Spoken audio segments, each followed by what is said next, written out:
जय हिंद साथियों, welcome back again my channel Anil army rider blogs. दोस्तों, आप लोगों का दिल स्वागत है मेरे चैनल के अंदर और आशा करता हूं कि आप लोग अपने घर पर स्वस्थ होंगे और सुरक्षित होंगे। जितने मेरे भाई बहन मुझसे जुड़े हुए हैं उन सबको मेरा जय हिंद, राम राम। तो दोस्तों, सबसे पहले जो आज जो वीडियो रहने वाले दोस्तों, वो आप लोग देख रहे होंगे। यहाँ पर बोर्ड के ऊपर मैंने लिखा हुआ है जो RTGSU पेपर पैटर्न कैसा रहने वाला है। आपका RTGSU के बारे में पूरी जानकारी दूंगा, कैसे इसकी भर्ती होती है, इसके लिए क्या क्या आपको चीज़ चाहिए। तो सारी चीज़ें इस वीडियो के अंदर आज क्लियर होने वाली हैं। तो आई होप आपको वीडियो अच्छी लगेगी और दूसरों के साथ भी आप ज़रूर इस वीडियो को शेयर करोगे और ज़्यादा से ज़्यादा वीडियोज़ को लाइक कीजिए और ज़्यादा से ज़्यादा लोगों के साथ शेयर कीजिए ताकि और लोगों तक भी ये जानकारी पहुंच सके दोस्तों। तो आज हम बात करेंगे जूनियर कमीशन ऑफिसर यानी कि JCO सीधे कैसे भर्ती हम होते हैं इंडियन आर्मी के अंदर। तो उसकी आज हम इसके बारे में बात करने वाले हैं। उससे पहले दोस्तों, एक आप लोगों से रिक्वेस्ट है, एक मेरा और चैनल है HP23 अनिल मोटिवेशनल, उसको भी जाकर आप दोस्तों ज़रूर सब्सक्राइब कर लें और थोड़ा बहुत तो यार अपने भाई को सपोर्ट कर लो यार, थोड़ा सा, ठीक है। कुछ ज़्यादा नहीं आप लोगों से मांग रहे हैं हम, ठीक है ना, सिर्फ एक सपोर्ट ही मांग रहे हैं कि आप लोग सपोर्ट कर दोगे तो हो सकता है कि जो मेरी वीडियोज़ हैं वो और लोगों तक भी ज़रूर पहुँच सके और उनका भी कुछ ना कुछ क्या है भला हो सके इन वीडियोज़ के माध्यम से। बाकी आपके ऊपर डिपेंड है, सब्सक्राइब करो ना करो कोई दिक्कत नहीं है, ठीक है। तो बात करते हैं आगे अभी हम आज के इस वीडियो की चर्चा में। तो कुछ महीने पहले क्या है, भारतीय सेना ने जो है जूनियर कमीशन अधिकारी के रूप में भारतीय सेना में शामिल होने के लिए सीधे प्रवेश के लिए एक अधिसूचना जारी की थी दोस्तों यहाँ पर। तो भारतीय सेना में जूनियर कमीशन अधिकारी उन 3 श्रेणियों में से एक है जिसमें भारतीय सेना संगठन में सेवा कर्मियों को अलग करती है। ये तीन हैं, ये 3 प्रकार के होते हैं। NCO यानी कि नॉन कमीशन ऑफिसर, JCO यानी कि जूनियर कमीशन ऑफिसर और CO यानी कि कमीशन ऑफिसर। तो इस वीडियो में मैं आप लोगों को बताऊंगा कि एक जूनियर कमीशन अधिकारी के रूप में आप एक धार्मिक शिक्षक के रूप में आप कैसे सेना में शामिल हो सकते हो। तो उसके बारे में आज आप लोगों को बताने वाला हूं यहाँ पर दोस्तों मैं। तो भारतीय सेना में जूनियर कमीशन अधिकारी की सीधी प्रवेश परीक्षा कैसे होती है उसके बारे में डिस्कस करते हैं दोस्तों यहाँ पर। उसके बारे में आप लोगों को बताता हूँ। भारतीय सेना आमतौर पर क्या है, जूनियर कमीशन अधिकारी के रूप में जो है भारतीय सेना में शामिल होने के लिए उम्मीदवारों के लिए 2 अधिसूचनाएं जारी करती है। उम्मीदवार या तो धार्मिक शिक्षक हो या फिर कैटरिंग के रूप में भारतीय सेना में शामिल हो सकते हैं। 2 तरीके से भारतीय सेना के अंदर डायरेक्ट आप JCO के अंदर क्या भर्ती हो सकते हो। तो इन दोनों पदों के ऊपर आज हम बात करेंगे, बट मैं इस वीडियो के अंदर सिर्फ एक ही पद के ऊपर बात करने वाला हूं, JCO कैटरिंग, JCO जो आपका धार्मिक शिक्षक है उसके ऊपर मैं बात करने वाला हूं फिलहाल, और कैटरिंग वाला मैं अपने नेक्स्ट वीडियो के अंदर बात करेंगे, ठीक है। तो इसमें शामिल होने के लिए आपको मैं विभिन्न आज मापदंड जितने भी होंगे उसके बारे में मैं आपको बताने वाला हूँ। तो जूनियर कमीशन जो अधिकारी धार्मिक शिक्षक होता है उसके लिए क्या क्या आपको यहाँ पर चाहिए वो बात करते हैं। तो धार्मिक शिक्षक सैनिकों को धार्मिक ग्रंथों का उपदेश देते हैं और रेजिमेंटल और यूनिट जो होती है, रेजिमेंट बोल लो चाहे यूनिट बोल लो या फिर आपकी जो रेजिमेंट है वो उसको बोल लो या फिर आप बटालियन बोल लो, यानी कि धार्मिक संस्थानों में जो है विभिन्न अनुष्ठान आयोजित करते हैं। उनके कर्तव्यों में अंत्येष्टि में शामिल होना, अस्पतालों में बीमारों की सेवा करना, स्वस्थ हुए लोगों के साथ प्रार्थना पढ़ना, सजा काट रहे सैनिकों से मिलना और बच्चों और सूचीबद्ध लड़कों को विशेष धार्मिक निर्देश देना। इसके अलावा आमतौर पर धार्मिक संस्थानों और अधिकारियों सैनिकों के कल्याण में भी भाग लेना शामिल है और उनके परिवार की विभिन्न श्रेणियाँ क्या क्या होती हैं वो भी बात करते हैं यहाँ पर। किस किस में आप भर्ती हो सकते हो धार्मिक गुरु के अंदर जो है, इसमें कौन कौन सी श्रेणियाँ होती हैं इनकी। पंडित होती है, पंडित गोरखा होता है, मौलवी, सिया या सुन्नी, ग्रंथी होता है, पादरी होता है, उसके बाद बौद्ध भिक्षु होता है यानी कि महायान, ठीक है ना। ये सारी भर्तियाँ होती हैं इसके अंदर।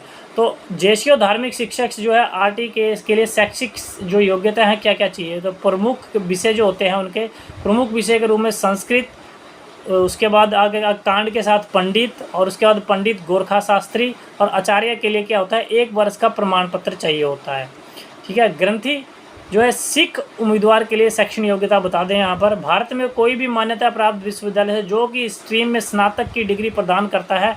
आवेदन को पंजाबी में जो है, तो आवेदक को जो है पंजाबी में क्या आना चाहिए, ज्ञानी बोलने में वो सक्षम होना चाहिए। पादरी की बात करते हैं, पादरी ईसाई उम्मीदवार के लिए शैक्षिक योग्यता क्या क्या है। व्यक्ति को उचित चर्च प्राधिकारी द्वारा पुरोहित के लिए नियुक्त किया जाना चाहिए। स्थानीय बिशप के प्राधिकार के में लाभार्थी सूची में होना चाहिए। भारत में किसी भी मान्यता प्राप्त विश्वविद्यालय से किसी भी स्ट्रीम में स्नातक डिग्री होनी चाहिए। मौलवी, शिया या मुस्लिम उम्मीदवार के लिए शैक्षणिक योग्यता क्या चाहिए? किसी भी मान्यता प्राप्त भारतीय विश्वविद्यालय से किसी भी स्ट्रीम में स्नातक की जो है डिग्री होनी चाहिए। केवल अरबी में आलिम या उर्दू में आदिब ए माहिर या उर्दू विशेषज्ञ ही आवेदन कर सकते हैं। बौद्ध उम्मीदवार के लिए शैक्षणिक योग्यता क्या क्या चाहिए? किसी भी मान्यता प्राप्त भारतीय विश्वविद्यालय से किसी भी स्ट्रीम में स्नातक की डिग्री होनी चाहिए। जिन लोगों ने उपयुक्त जो है प्राधिकारी के मठवासी या बौद्ध पुरोहित दीक्षा प्राप्त की है या उस मठ के महायाजक जो को उपयुक्त प्राधिकारी के रूप में जाना जाता है, जहां व्यक्तियों को पुरोहिती में जो है दीक्षित किया गया था। मुख्य पुजारी को PhD होना चाहिए। आवश्यक गणित दस्तावेजों के साथ खानपान और लोपोन या रबजम से ये चीज़ें उनके पास होनी चाहिए। उसके बाद नेक्स्ट आ जाती है आयु सीमा। आयु सीमा क्या रहनी चाहिए? तो सेना से जुड़े सभी प्रकार की भर्तियों में आयु सीमा यानी कि आयु सीमा पर बहुत ही जो ध्यान पर रखने वाली मुख्य बात है, क्योंकि अधिक उम्र के युवाओं को सेना में भर्ती नहीं किया जाता है। तो अगर आप भारतीय जैशों में भर्ती में अगर रुचि रखते हैं या आपकी रुचि है इसके अंदर, तो आपके पास यह आयु होनी चाहिए। जो आपकी आयु है, आयु भी आपको क्या जो प्रासंगिक आयु है वो भी ज्ञात होनी चाहिए, यानी कि आपको अपनी करंट एज का भी मालूम होना चाहिए और इसके लिए क्या एज चाहिए उसके बारे में भी आपको ज्ञान होना चाहिए ताकि आप अप्लाई कर पाओ। भारतीय सेना जैशों भर्ती में संबंधित आयु क्या क्या है? न्यूनतम आयु जो है इसकी 25 वर्ष है और अधिकतम आयु इसकी कितनी है? 34 वर्ष है। ठीक है। भारतीय सेना का जो जेसीओ पैटर्न का पेपर है वो कैसा आता है दोस्तों, जो कि आप बोर्ड पे देख पा रहे होंगे यहाँ पर। RTO JCO pattern paper one है, जो उसके अंदर क्या आएगा आपका जनरल अवेयरनेस होगा, जो कि आपको जिसमें कि 40 मार्क्स लाने हैं, 100 में से 40 मार्क्स लेके आने हैं। टोटल क्वेश्चन कितना रहेगा आपका? टोटल क्वेश्चन 50 रहने वाला है और जो आपका यहाँ पर मार्क्स पर क्वेश्चन 2 मार्क्स एक क्वेश्चन के मिलेंगे और जो नेगेटिव मार्किंग होगी -0.5 की नेगेटिव मार्किंग होगी। पेपर वन सिर्फ आपका नॉर्मली वे में होगा, इसका कोई भी आपका जो सिलेक्शन जो आपका होगा यानी मेरिट लिस्ट बनेगी उसमें कोई काउंटेड नहीं रहेगा पेपर वन। पेपर सेकंड ही उसके अंदर काउंटेड रहेगा। पेपर सेकंड के अंदर भी आपको 40 मार्क्स लाने हैं 100 में से, जो कि 50 क्वेश्चन आएंगे। वहाँ पर एक क्वेश्चन के जो है आपको 2 मार्क्स मिलेंगे और जो नेगेटिव मार्किंग होगी -0.5 की रहने वाली है। तो पेपर वन कॉमन होगा सभी कैंडिडेट्स के लिए और पेपर वन को क्वालिफाई करना ही पड़ेगा, आपको क्वालिफाई करना पड़ेगा इस एग्ज़ाम को और आपको यहाँ पर 40% जो है मिनिमम स्कोर पेपर वन में लेके आना पड़ेगा। और पेपर टू क्या जो मैंने आपको बता दिया कि काउंटेड नहीं होगा मेरिट लिस्ट के अंदर। पेपर टू में जो सिलेक्शन मेरिट लिस्ट बनेगी, इंटरव्यू होगा, वो पेपर टू से ही आपका बनेगा यहाँ पर। ठीक है। और बात करते हैं यहाँ candidate who have been shortlisted based on marks only in paper two. ठीक है। by the interview by the board officer of MEG and Center Bangalore 39 GTC Varanasi are as applicable. ठीक है। तो ये सारे इंटरव्यू वहीं पर ही होता है और वहीं आपको ये आपका सिलेक्शन होने वाला है दोस्तों। ठीक है ना। और जो आपका नाम डिक्लेयर्ड होंगे वो भी written exam and shortlisted जो इंटरव्यू के बाद आप शॉर्ट लिस्टेड होंगे उसके बाद ही आपको जो है आप www.joinindianarmy.nic.in पर जाकर अपना रिजल्ट देख सकते हैं वहाँ पर जाकर। ठीक है। आपको इंटरव्यू में क्वालिफाई होने के लिए कम से कम अगर 100 मार्क्स का अगर इंटरव्यू हो तो 50% मार्क्स आपको वहाँ इंटरव्यू में क्वालिफाई होने के लिए दोस्तों यहाँ पर चाहिए। ठीक है।